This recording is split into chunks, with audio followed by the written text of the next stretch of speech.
সদীপ কি আনছে তোমার লাগি দাসা তোমার আব্বু কি আনছে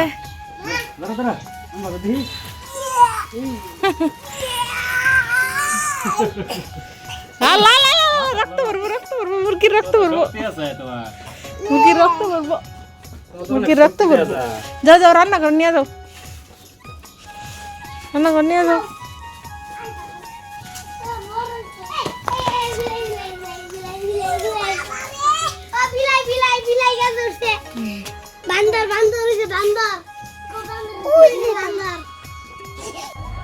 ওই যে দুপুর হয়ে গেছে আর রান্না বসায় দিচ্ছি ডাল বসাইলাম আর এখানে যে ভাত হয়ে গেছে গা ডাল আর ভাত হয়েছে যে এদিকে হচ্ছে মুরগির মাংস নিচ্ছি তো মুরগির মাংস আজকে অন্যভাবে রান্না করব সেটা আপনাদেরকে দেখাই নিয়ে নেই যেহেতু মানুষ আমরা কম সংখ্যায় তো কমই নেই অনেকে বলে যে আপু একটু কম তা আসলে আমরা মানুষ হয়েছি 2 জন মানুষ ওই সাদিককে নিয়ে 3 জন এই জন্য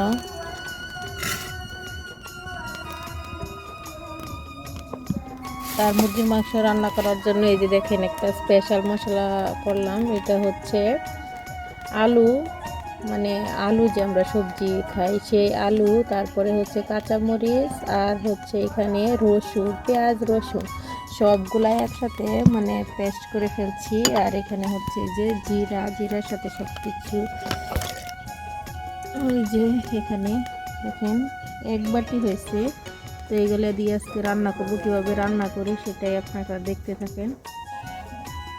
তো একটুখানি মরিচ আর একটু হলুদ দিয়ে তারপরে হলো এই যে লবণ সবগুলো একসাথে দিয়ে এখন মাখায় রাখি কিছুক্ষণ মাখায় রাখা এগুলো কিন্তু আবার এই ভাজবো তেলে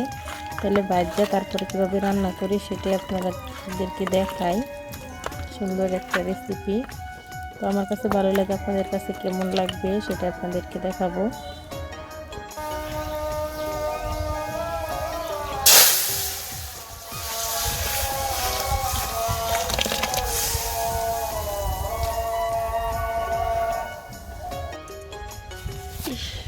মুরগি রান্না করি যে জাল জ্বলছে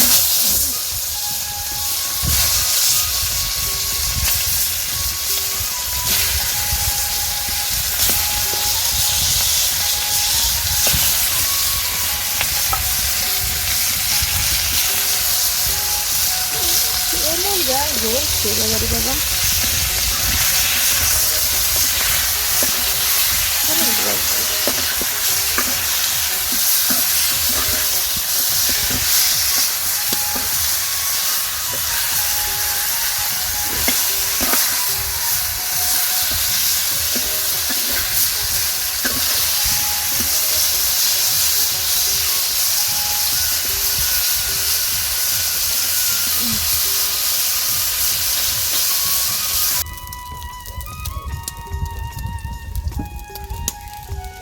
এই যে সব কিছু মিক্স করে দিয়ে দিলাম এখানে দেওয়ার বাকি হচ্ছে হলুদের গুঁড়া দিয়ে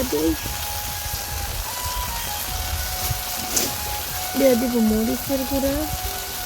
যদিও কাঁচামরিচ বেশি দিচ্ছি আর কি মরিচের গুঁড়া কমই দিব আর সাদিক যেহেতু খাইবো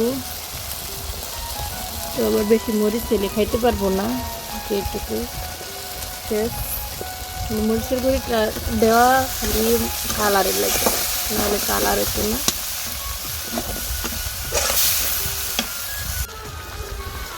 মশলা প্রায় কষানো শেষ আর মুরগি যেটা আছে সেগুলো বাজার রাখছে যে এটি দেয়া দেয় যে হালকা বাচ্ছি তখন বেশি বাজি না কড়া বাজলে আবার শক্ত হয়ে যায় তখন আবার সাদিকে খাইতে পারে না তার জন্য একটু কম কড়াই বাজছি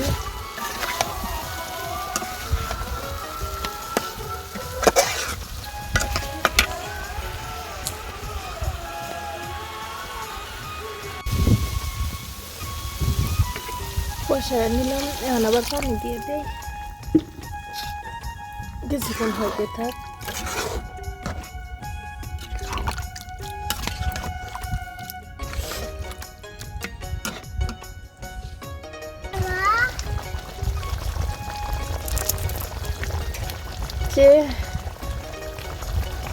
এটা দিয়ে দিলাম।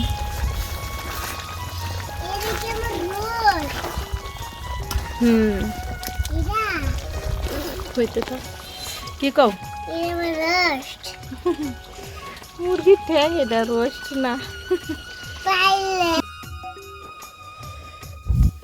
যে রান্না বান্না শেষ করলাম, বাইরে নেই, বিসমিল্লাহ।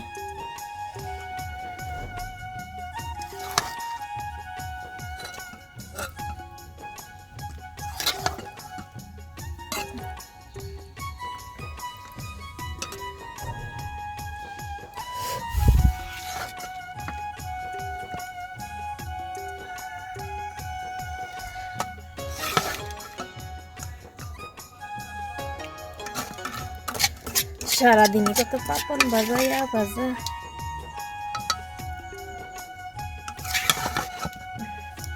তো রান্না বান্না শেষ, এখন খাবো। ওই যে দেখেন, তো আমার এই রেসিপিটা কেমন হয়েছে অবশ্যই কমেন্টের মাধ্যমে জানাবেন, আর আপনারা ওইভাবে রান্না করে খাবেন, অনেক টেস্টি হয় কিন্তু।